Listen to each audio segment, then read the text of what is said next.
আসসালামু আলাইকুম বন্ধুরা, আজকে আমি আপনাদের সাথে একটি ভিন্নধর্মী ভিডিও নিয়ে চলে এসেছি। দেখতে পাচ্ছেন ছাদে কিছু মাটি এবং গোবরের স্বাদ তুলেছি।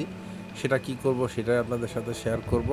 এখানে এক বালতি মাটি এবং এক গামলা সুন্দর গোবরের সার নিয়েছি, যেটা আজ 2 বছর পুরাতন সার। এটা শুকিয়ে সুন্দর সার হয়ে গেছে। এখানে আর গোবরের কোনো দুর্গন্ধ নেই, শুধু কালো মাটি মনে হচ্ছে।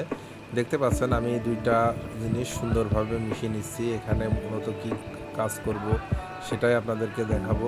তার আগে সুন্দরভাবে এভাবে মিশিয়ে নিতে হবে। নিলে এই গোবরের সার মিশ্রিত মাটি দিলে আর কিছুই লাগে না, কারণ এইটার সঙ্গে একটু মাটি দিলে এবার গাছটা ভালো হয়।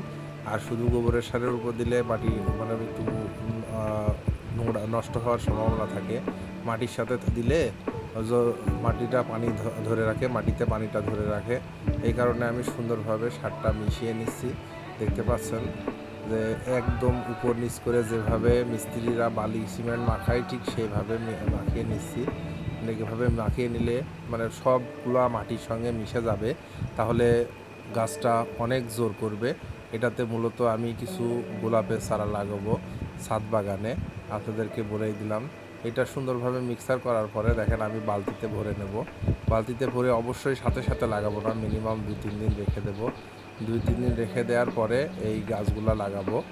এভাবে দেখেন চেপে চেপে দিচ্ছি যাতে মাটির নিচে ফাঁকা না থাকে। আপনারাও এভাবে চেপে চেপে দেবেন। এরকম 3-4 দিন রেখে দেবেন। যারা গাছ লাগাবেন অবশ্যই গোবরের সার ব্যবহার করবেন। জৈব সার অনেক উপকারী, রাসায়নিক সারের চেয়ে ভালো। তো এইভাবে রেখে দিলাম। তারপরে আমি গাছগুলা লাগানোর প্রস্তুতি নেব 2 দিন। তো বালতির মধ্যে আমি কিছু মাটি খুঁড়ছি। এটা কি করব সেটাই আপনাদের সাথে শেয়ার করব। আমি কিছুদিন আগে আপনাদেরকে দেখিয়েছিলাম কিছু ফুলের চারা কিনেছি। এখানে এক বালতি মাটির সঙ্গে এক গামলা গোবরের সার মিশ্রিত করে কিছুদিন আগে রেখে দিয়েছি, 3 দিন হলো। তো আজকে লাগিয়ে দেবো। মাটিটা একটু ঝুরঝুরে হয়ে গেছে, এজন্য একদম বালতির মাঝ বরাবর সুন্দরভাবে গর্তগুলো করে নিলাম। করে নিয়ে এই যে দেখছেন পলিথিন ব্যাগে গোলাপের চারা, লাল গোলাপের চারা, এটা ভালোবাসার প্রতীক। তো আমি কখনো ফুল গাছ লাগাইনি, আমি সবসময় ফলের গাছ লাগানোই পছন্দ করি। ফুলটি যখন আমি দেখি খুবই ভালো লেগেছে, তাই আজকে আমি ফুলের গাছ লাগাচ্ছি। কিভাবে লাগাচ্ছি সেটাই আপনাদের সঙ্গে শেয়ার করলাম। দেখেন পলিথিন থেকে বের করে একদম বালতির মাঝ বরাবর গাছটি দিয়ে সুন্দরভাবে মাটি চাপা দিয়ে দেব এবং পরবর্তীতে পানি দিয়ে দেব। এভাবে আপনারা ফুল গাছের যত্ন করতে পারেন। অবশ্যই ছাদ বাগানে এ ধরনের গাছ রাখতে পারেন, রাখলে পরিবেশ সুন্দর লাগবে এবং আপনার মন ভালো হয়ে যাবে।